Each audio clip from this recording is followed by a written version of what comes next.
Pagkatumba ng inatake ni Boreas at Cyrus ay siya namang pagbangon ni Atan.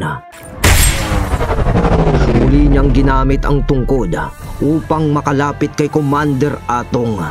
Pagkalapit ni Atan, putok naman ni Commander Atong ng kanyang 45 na baril. Ngunit nailagan niyo ni Atan sa bilis ng bali nito ng segundo. Putok ulit ng baril, salida ni Atan ng segundo. Papapigil na lamang noon sina Timot sa mga kaganapan na kanilang nakikita. Pero wala naman silang magawa dahil sa pagitan nga lamang yon ng dalawang magkatunggali. Nathaniel kontra kay Commander Atong. Hindi sila pwedeng makialam. Hindi hinahayaan ni Commander Atong noon na makalapit si Atan sa kanya.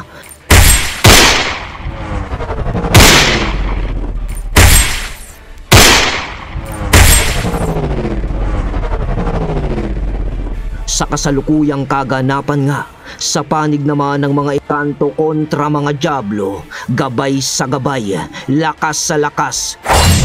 Wasiwas pa rin ni Kapwang Bulod ng kanyang palakol na siya namang naiilagan ng katapat niyang Diablo. Samantalang si Boreas at Cyrus naman ay nagsanib puwersa upang kalabanin yung isa pa, at si Cartel naman ay tinatapatan yung isa. Kaya't habang naglalaban ang kani-kanilang mga ginagabayan, pati sila ay dikdikan din ang pakikipaglaban.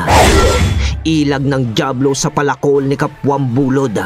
Sabay tira nito ng suntok kay Kapwang Bulod. Ininda ni Kapwang Bulod ang pagkakatama niya, ngunit kasabay ng pagkaatras niya ay siya namang pagwasiwas nito ng palakol niya ulit. Natamaan pa ni Kapwang Bulod ang katawan nito, ngunit hindi umuubra ang kapangyarihan ng pakol na manghiwalay ng kaluluwa, sapagkat mga Diablo ang kanilang mga kalaban. Pero nasusugatan naman niya yun. Samantala, hiyaw ni Cartel upang paganahin ang kapangyarihan nito sa paglikha ng ilusyon. Natigilan naman saglit ang kanilang mga kalaban, pati si Commander Atong. Sinamantala naman yun ni Atan upang atakihin si Atong. Ngunit parang sa bilis ng dalawang kisap mata lang ang nagawang ilusyon ni Cartel, nang bigla na lamang gumalaw ulit ang mga Diablo na parang hindi tumatalab sa kanila ang kakayahan ni Cartel. Gayon din ang kanilang ginagabayan na si Commander Atong. Kaya't sa pagsalida ni Atan ng segundo, papalapit kay Atong, napayuko si Atan sa putok ni Atong. Pero muntik na yung ulo ni Atan. Baon na sana ang tingga sa ulo ni Nathaniel. Sa bilis ng pangyayari, sa pagyuko naman ni Atan na yun, sabay buwelo na ng kanyang balaraw ng pag-unday niya kay Atong. Sa pag-atras naman ni Atong noon ng mabilis ng isang malaking hakbang papaatras. Pero habang ginagawa yun ni Atong ay nag-uutib ito ng mga salita na para bang may tinatawag ito. Doon ay nawala naman bigla ang kalaban ni Boreas at Cyrus sa kanilang harapan sa pag-unday ni Atan ng 13 talim ng balaraw.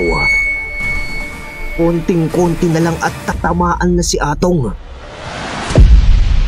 Ngunit lumitaw ang isang Diablo sa harap niya na siyang bigla namang nagpaatras sa pag-atake ni Atan. Nagsiliparan noon ang mga buhangin sa paligid dahil sa parang pagtatama ng kapangyarihan ng talim ng balaraw, at ang Diablong lumitaw sa halili ni Commander Atong. Napapikit noon si Atan dahil nga sa mga buhangin na nagsiliparan sa paligid. Pati sina Timot at Mang Bandong ay di makita ang nangyari sa dako paroon. Sa nangyaring yun, nanahimik ang buong paligid sa labanan ng dalawang antingero. At ng mga gabay nito, Atan! Atan! Isang boses ng matanda ang bigla na lamang na narinig ni Atan. Sa kalagitnaan naman ng kadiliman dahil sa pagpikit ni Atan, kasabay ng unti-unting paghupa ng naglilip parang mga buhangin sa paligid. Alam ni Atan na hindi yun boses ni Kartel, pero parang pamilyar kay Atan ang boses. Isa yung boses na naririnig niya noong siya ay binata pa. Atan, imulat mo ang iyong mga mata. Salita ulit ng nilalang habang nakapikit pa lang noon si Atan. Kahit nakasalukuyan pa lang ang paghupa ng makapal na alikabok na likha ng maraming buhangin. Unti-unting iminulat ni Atan ang kanyang mga mata at kahit na madilim noon ang paligid, may naaninag siya ng mga ilang dipa sa kanyang harapan at isa yung figura ng isang matanda. Maestro? Kaasif? Talim? Salita ni Atan ng pagkabigla na may halong pagtatanong, pero hawak pa rin ni Atan noon ang talim sa kanyang kanang kamay. Anong nangyayari sa iyo? Nakalimutan mo na ata ang mga itinuro ko. Yun ang sagot ng matandang figura kay Atan. Matagal mo nang gamit ang talim ng balaraw. Ngunit hanggang ngayon ay hindi mo pa rin nailalabas ang buong potensyal nito. Tatawanan ka lang ng iyong ama pag nakita kanyang ganyan, dahil nung siya ang magamit niyan ay nagagamit niya ang buong lakas nito. Si Kartel pa lang ang nagagamit mong iyong gabay, pero gusto mong manalo, tawagin mo ang 7 gabay ng balaraw. Paano, maestro? Alam mo yan, Atan. Salita ng matandang nilalang, pero biglang may umatake kay Atan na nanggaling sa kung saang direksyon. Isa yung Diablo. Bangon ni Atan gamit ang tungkod. Binilasan niya yun dahil binaril na naman siya ni Atan, kaya't inilagan niya ito.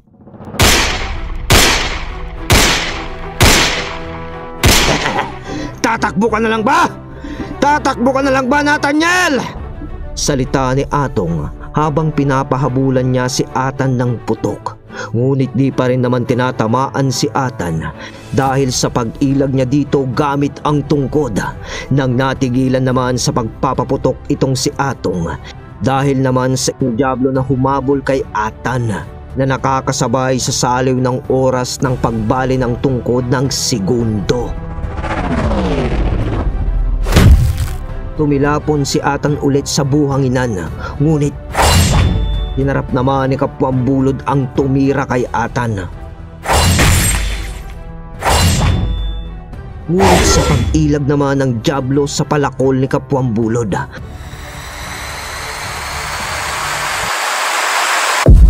ay bigla na lamang nagtipon-tipon ang 3 Diablo sa iisang lugar sa tabi rin ni Atong. At bago pa man makatayo si Atan sa pagkahandusay nito sa buhanginan, isang malakas na tigalpo ang tumama sa kanya na halos sumuka na nun si Atan.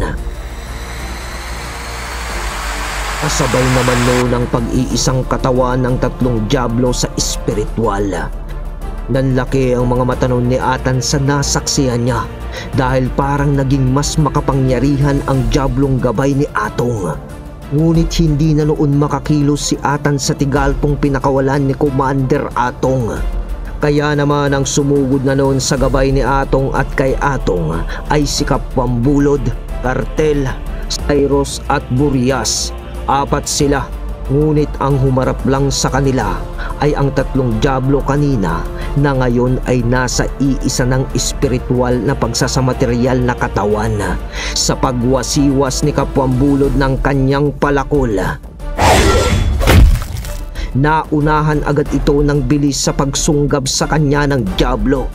Nang sumugod naman si Kartel dito, Sinipa agad si Kartel at napatumba rin. Sa kombinasyon naman ni Boreas at Cyrus, hinawi lang yun ng Diablo at talsik din ang dalawa. Samantalang si Atong naman noon ay papalapit na kay Atan na nakatali pa rin sa tigalpo ng kaliwa.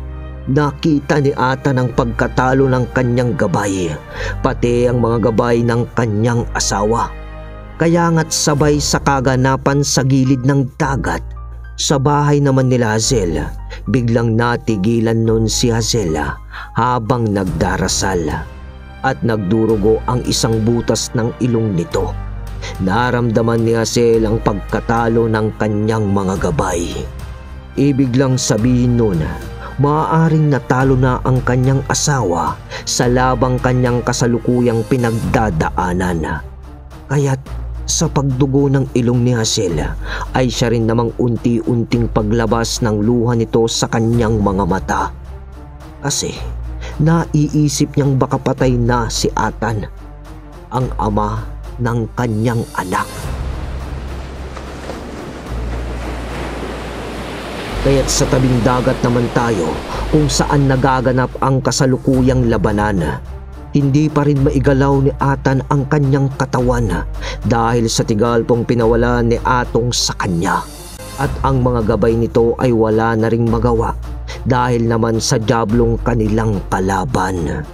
Nagsalita pa ang Diablo nun ng, "Mga engkanto, minana nyo lang ang mga kalat ng kapangyarihan ng digmaan ng mga anghel.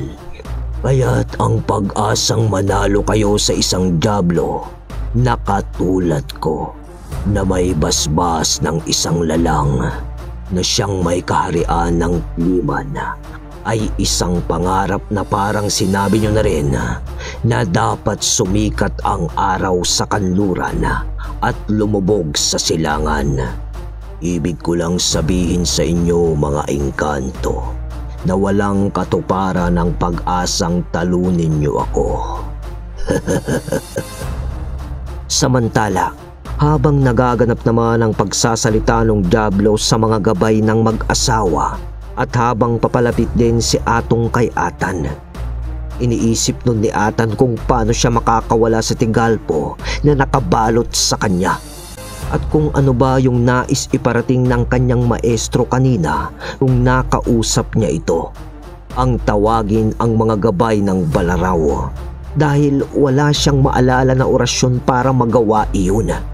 Hindi rin maigalaw ni Atan noon ang kanang kamay nito na siyang may hawak ng 13 talim para sana sugatin ang kanyang sarili. Yun na lang kasi ang naiisip niyang paraan upang makawala ito sa tigalpo. Pero kahit pa ganun, mahigpit pa rin ang hawak nito sa puluhan ng Balaraw. Nang makalapit na si Commander Atong sa kanya.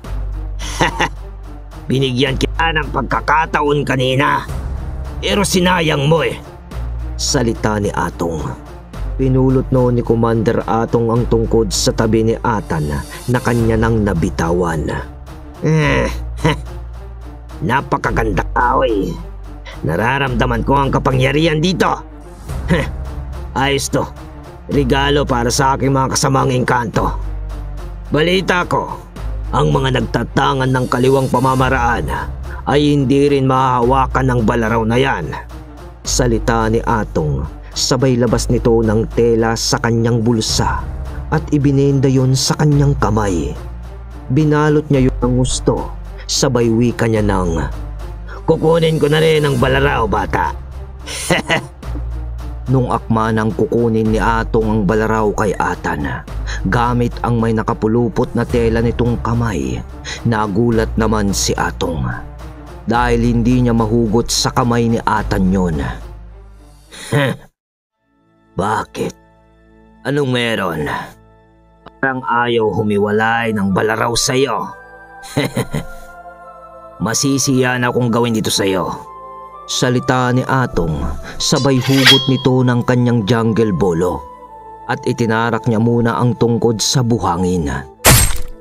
Pagkatapos ay linaslas nito ang pulso ni Atan sa kamay nitong nakahawak ng 13 talim ng balaraw. Masisiyahan akong unti-unti kang panoorin na mamamatay hanggang sa mabitawan mo na ang balaraw. Naluluha na noon si Mang Bandong at Timot sa nasasaksihan nilang kaganapan. Tumutulo na ang dugo ni Atan ng mabilis na nanggagaling sa nalaslas na pulso niya. At sa pagkakayuko naman ni Atong, inilapit niya pa ang kanyang muka kay Atan habang nagwiwika ng, "Bata, ngayon, anong pakiramdam ng malapit ng mamatay?" "Sasabihin ko sa iyo ang mangyayari.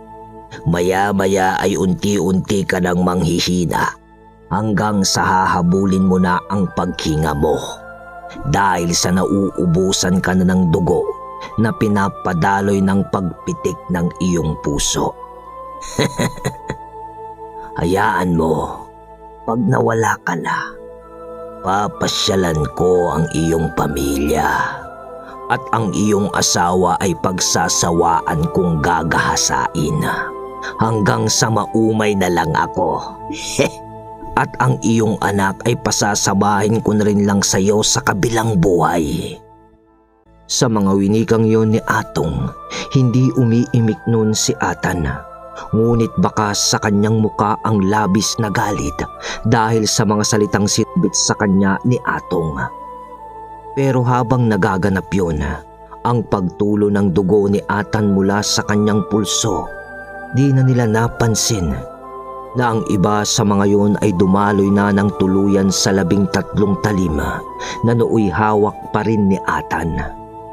"Ano, bibitawan mo na ba ang talim?" "Bibigay na yan.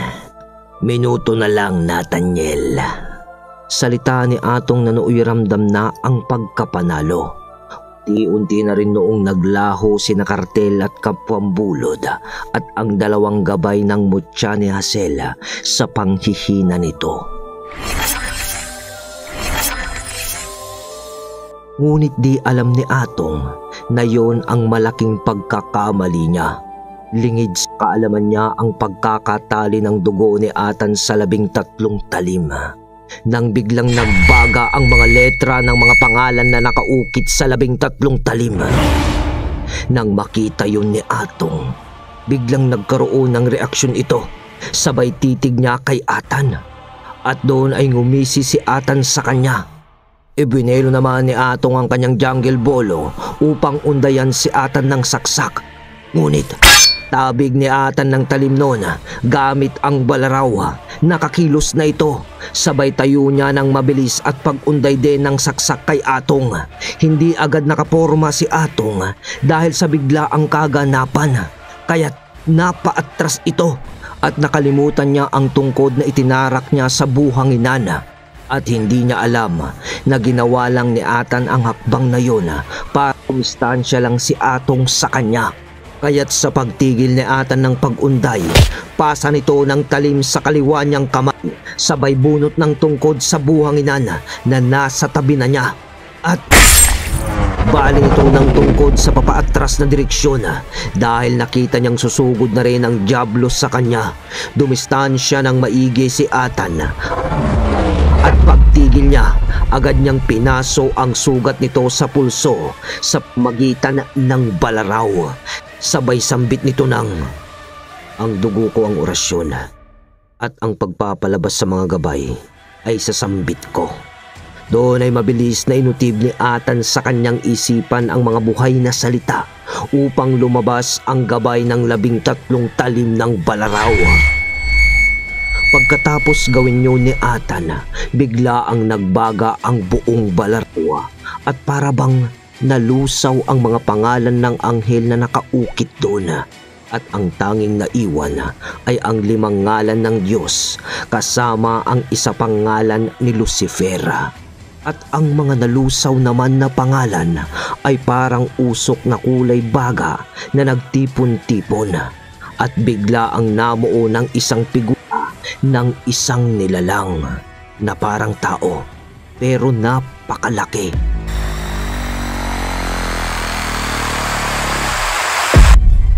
Nagliliwanag yon na nakakasilaw na halos hindi mo maituon ng saglit ang iyong mga mata o paningin. Ngayon mo lang kami tinawag, Nathaniel. Salita nung nilalang, pero kami ang pagkakasabi niya, ngunit nag-iisa lang naman siya. Nang muli yung tignan ni Nathaniel ng pasaglit, pansin niyang may hawak yun na nagliliwanag na patalim na napakaba. Ngunit di na yun nagtagal dahil agaran na kumilos ito ng napakabilis at sinugod ang diablong gabay ni Atong.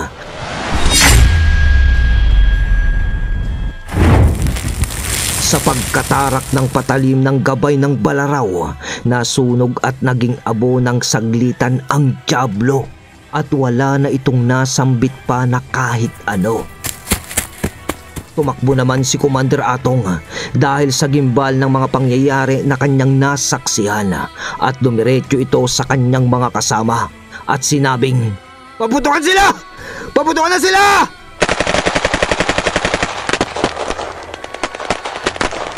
Tugon ng pagsunod ng mga tauhan nito sa pamamagitan ng pagpapaputok nga.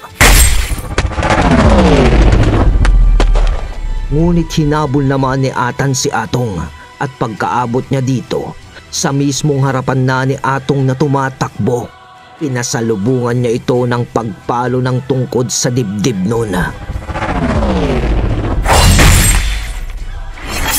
Wala nang nagawa nun si Atong at naihiwalay ang kaluluwa niya sa kapangyarihan ng tungkod. Nang makita ng ibang membro ng mga sabat o manggagaway ang pagbagsak ng kanilang commander, ay nagpapaputok pa rin ang mga ito.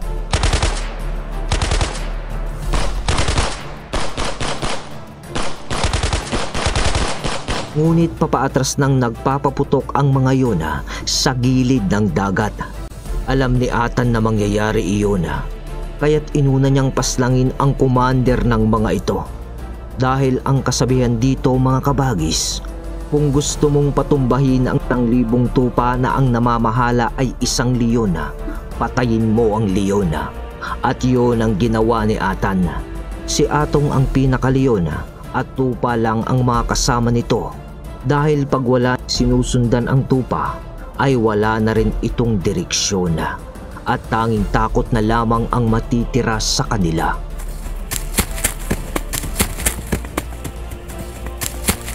Humabol naman si Timot sa mga yun, ngunit hindi para pilitin pang patayin ang mga ito, kundi para bugawin na lamang ng mas lalo ang mga yun. Si Mang Bandong naman noon nakatago sa lugar sa likod ng kariton at pumuputok-putok din ito sa hawak niyang baril. Samantala, ang malaking nagliliwanag na nilalang na siyang gabay ng 13 talim ng balaraw mula sa kinatatayuan nito, unti-unti na ring nalusaw at naging parang isang napakaliwanag na usok at nawala na lang sa kawalan.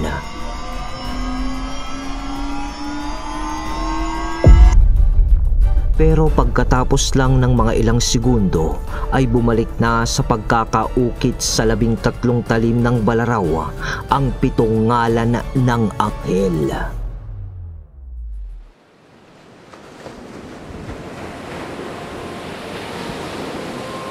Doon naman ay nakalayo na ang mga kasama ni Commander Atong at tumahimik na rin ang gilid ng dagat habang humahalik ang alon sa buhanginan.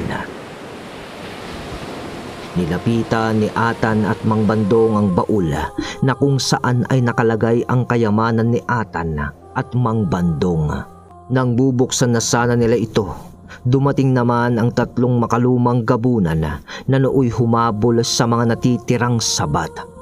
Nagtanguan lang naman sina Timot, Mang Bandong at Atan bilang pagbate sa isa't isa. Kaya't doon ay itinuloy na ni Mang Bandong ang pagbukas sa baul upang tiyakin kung naroon pa ang kayamanan ng... Atan? Anong ibig sabihin nito?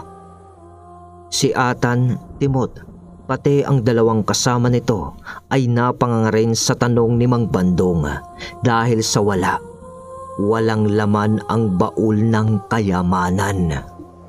Ibig lang sabihin nito, pagkatapos ng napakaraming kaguluhang naganap dahil lang sa pagbawi sa kayamanan ay sa huli ay wala rin silang nakuha. Ngayon ay wala na silang iba pang karagdagang kaalaman kung nasaan na ang kayamanan. Paano? Hahabulin pa ba nila ang mga natitirang rebelde? Ano na ang mangyayari? Napasalumpak na lamang nun si Atan at Mang Bandong sa lupa sa labis na panghihina sa kanilang nasilayan na wala na ang kanilang hinahabol na kayamanan.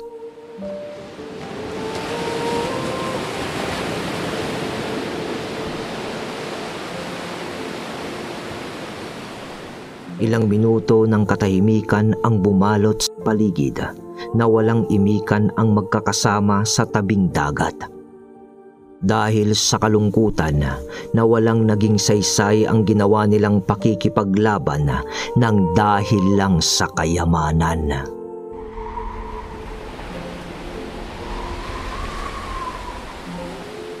Nang umimik na si Atan, "Manong, kunin mo na ang kalabaw. Uuwi na tayo." Salita ni Atan na halata mong may halong kalungkutan at panlulumo sa tinig nito. Pero Atan, paano lang kayamanan natin? Tugon ni Mang Bandong. Ha? Mang Bandong, ginawa na natin ang lahat para mabawi ang kayamanan natin. Pero narating na natin ang hangganan ng kaya natin. Ganun talaga siguro kung paano kumilos ang kalikasan para sa atin. May mga bagay talaga na hindi para sa atin, kahit gawin mo ang lahat para makuha ito. Kaya't hayaan mo na yun, Mang Bandong. Nabuhay naman tayo nang wala yun eh. Kaya't mabubuhay pa rin tayo kahit hindi na natin mabawi yun. Tara na. Mga wika ni Atan habang patayo na ito. At pagtayo niya ay naglakad na ito papalayo papunta sa kanilang kariton. Timot, unti ko nang nakalimutan. Salamat sa pagtulong nyo. Iparating nyo na lang kay Apo Iraya ang mga naganap dito. At iparating mo sa kanya na bibisita na lang ako pag nagkaroon ako ng oras. Salamat ulit. Sige, Atan. Walang anuman. Karangalan namin ang tulungan ka. Bilang kaibigan. Paano? Aalis na rin kami. Salita ni Timot at doon ay mabilis na silang umalis sa dalampasigan at iniwan si Atan at Mang Bandong. Pero pagkaalis ng mga makalumang gabunan, biglaan naman na tumayo si Mang Bandong. Sabay salita mula sa likuran ni Atan ng, Atan! Atan! Ang kayamanan! Hahayaan mo na lang ba na ganun-ganun na lang ang mangyayari? Napatil nun si Atan sa paglalakad papunta sa kariton sa tinig na yon ni Mang Bandong. Sabay nagwika ito habang nakatalikod kay Mang Bandong. Mang Bandong, halika na. Palayain mo na ang iyong sarili sa pag-iisip at pagkaganid sa kayamanan na yon. Gaya ng sinabi ko, mabubuhay pa rin tayo kahit wala ang kayamanan na yon. Salita ni Atan sabay tuloy na nito sa paglalakad sana. Ngunit nang makakailang hakbang pa lamang siya. Atan! Hindi! Hindi ko kayang pabayaan na lang ng ganito. Hindi ko kayang pabayaan na lang na ganito ang mangyayari. Yun na lang ang tanging pag-asa ko para umasenso ang pamilya ko sa buhay. Para umahon sa hirap. Napatigil na naman si Atan sa paglalakad at naririnding naiinis na ito kay Mang Bandong. Kaya't hinarap niya na ito at naglakad pabalik kay Mang Bandong upang ipaintindi sa kanya na tapos na ang paghabol nila sa kayamanan.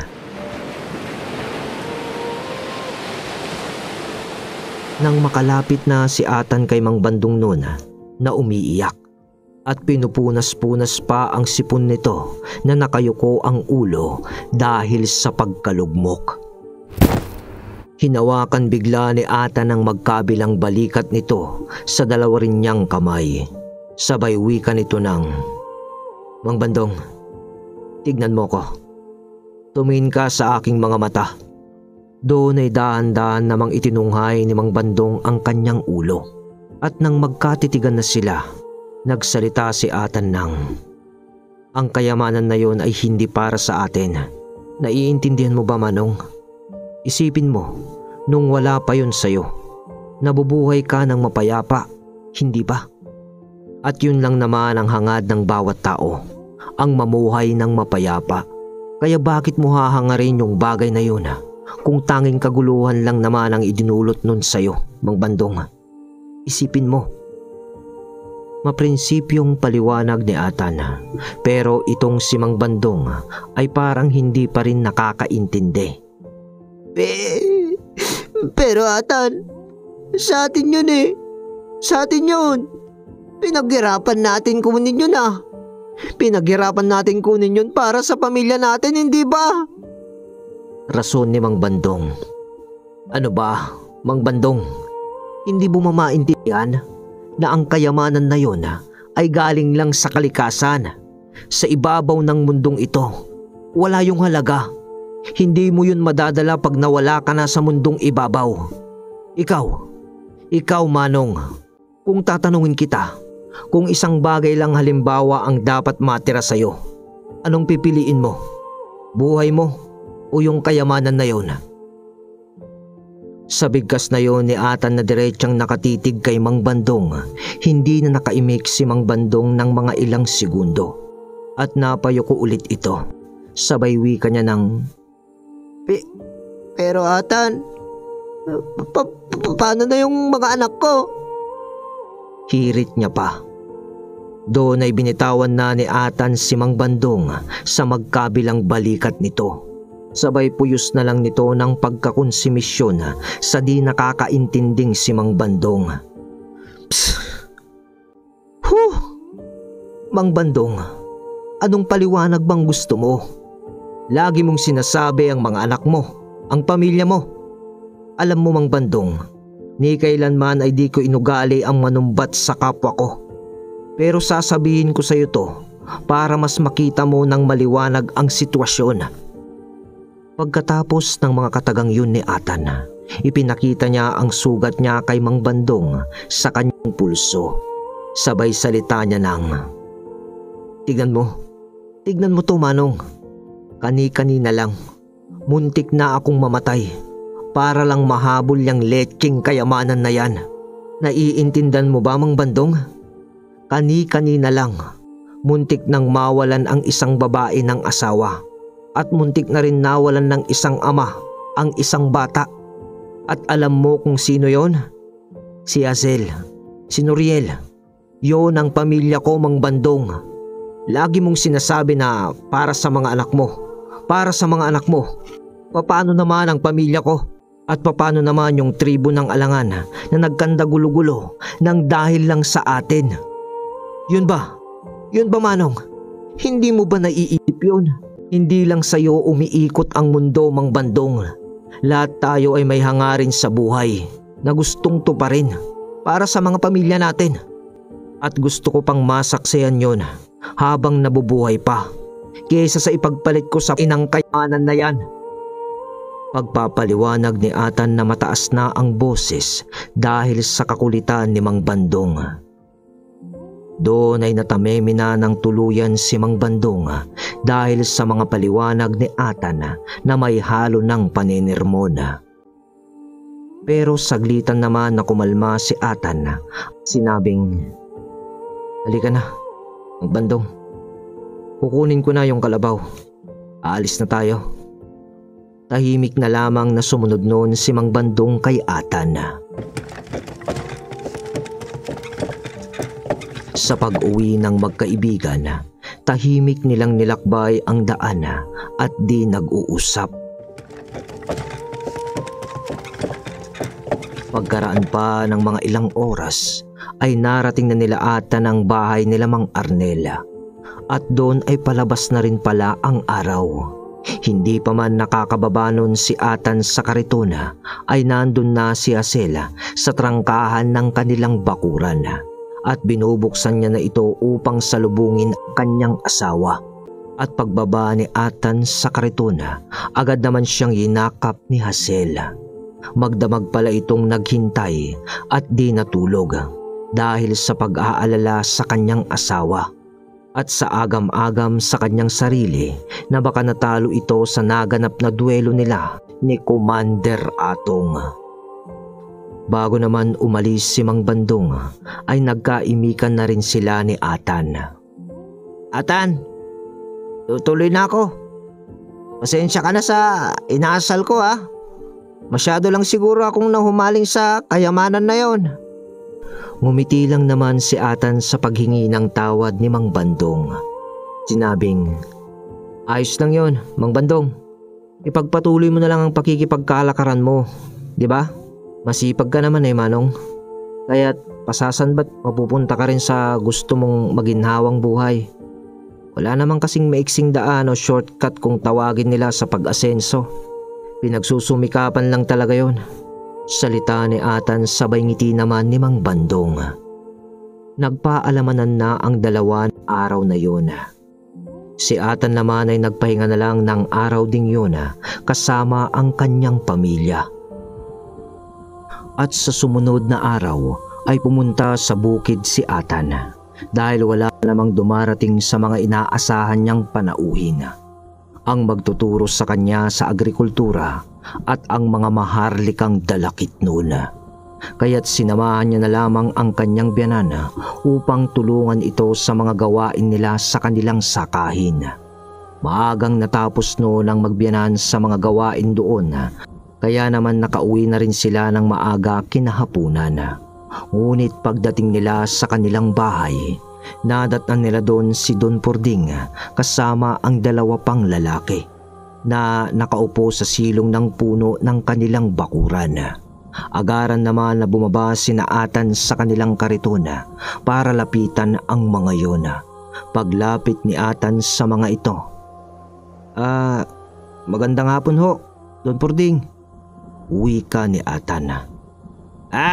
Atan, magandang hapon din. Oh, ito na yung mga taong sinasabi ko sa'yo. Sila ang magtuturo sa'yo." Magandang hapon po," bati ni Atan sa mga ito. Ngumiti naman ang mga yon at nagwika ng pagbati kay Atan. Pagkatapos naman natanggalin ni Mang Arnel ang pagkakapako ng kalabaw sa kariton at itali sa may bandang gilid ng silong ng kawayan, lumapit siya kina Atan at inaya niya ang mga panauhin nila sa loob ng kanilang bahay upang magkape muna. At doon ay tinalakay nila ang magiging oras o schedule ng pagtuturo kay Atan sa agrikultura. At bago kumagat pa ang dilim ay natapos na rin ang usapan ng mga ito. At dumiretso na rin sa uwi sina Don Pording. "Sige, Atan, ang usapan natin ha." "Paalam." Salita pa ni Don Pording ng pagpapaalam pag-alis ng karwahe nila.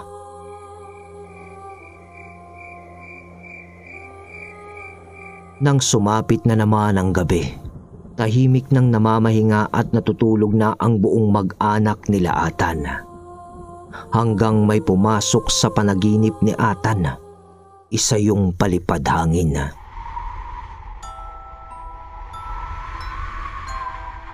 Nathaniel, kailangan na namin ang iyong tulong," salita ng isang tinig sa kanyang panaginip na nasa dilim. Pero korting nilalang ito sa pagkakakita niya. Pero habang nagaganap yun, bigla na lang napalibutan si Atan ng mga pares ng mapupulang mata sa kapaligiran niya. Tapos ay nakarinig ito ng mga tunog ng mga umaatungal na nilalang.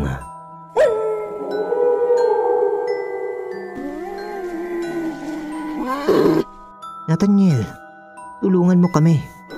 Ulit na salita naman ng nilalang sa harap nito pero sige pa rin ang pag-iingay ng sari-saring nilalang sa panaginip niya. Hanggang sa di na niya yun maatim.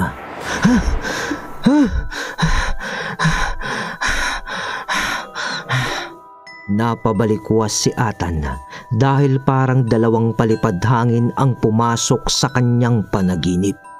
Isa sa nilalang na humihingi ng tulong at ang isa ay para sa mga nilalang na gumagawa ng ingay. Sa biglaang pagbangon ni Atan ay naiinom ito ng tubig. Tulog noon si Noriel at Hazel. Lumabas ito ng kanilang kusina at dumiretso sa kanilang banggera. Sa mga hindi nakakarinig pa sa salitang banggera, yun po ay ang gamit na makalumang lababo noon na tanging kawayan ng nagsisilbing hugasan dito. Tapos ay may mga nakasabit pa na sartin sa mga kahoy na nakapatayo sa harapan nito. At kadalasan ay bukas yun at makikita mo ang labas ng bahay. Kaya sa pag-inom ni Atan ng tubig mula sa kambong, pagtaas niya ng sartin sa kanyang bibig, nakita niya ang tatlong nilalang sa harap ng banggera na di kalayuan doon. At yun ay ang mga maharlikang dalakit noon. Di naman masyadong nagulat pa si Atan sa pagkakita niya sa mga ito. Dahil nga sa usapan nila nung mga nakaraang araw pa, nababalik sila para hingi ng kanyang tulong sa nagaganap na digmaan sa lugar ng mga dalakit noon. Lumabas si Atan sa kanilang bahay upang harapin ang mga yun. At gaya ng napag-usapan, tutulong nga si Atan at nag-aapura na ang mga dalakit noon na kunin siya sa kanilang dimensyon. Bumalik si Atan sa kanilang silid upang kunin ang tungkod. Ngunit pagbukas niya ng pinto ay nandun na si Hazel na nakaupo sa isang silya na malapit sa pintuan. At nagwika ito ng, "Mahal, Atan, kailan ka ba titigil sa pakikipaglaban?" Tanong ni Hazel. Dahil naramdaman rin pala nito ang pagdating ng mga dalakit noon upang sunduin si Atan. Hindi naman umiimik noon si Atan, bagkus ay lumapit ito sa kanyang asawa. Tumayo naman si Hazel. Walang sali-salita pa mula sa dalawa ay nagyakapan ang mga to. Sabay bulong ni Atan ng, "Mahal, huli na to.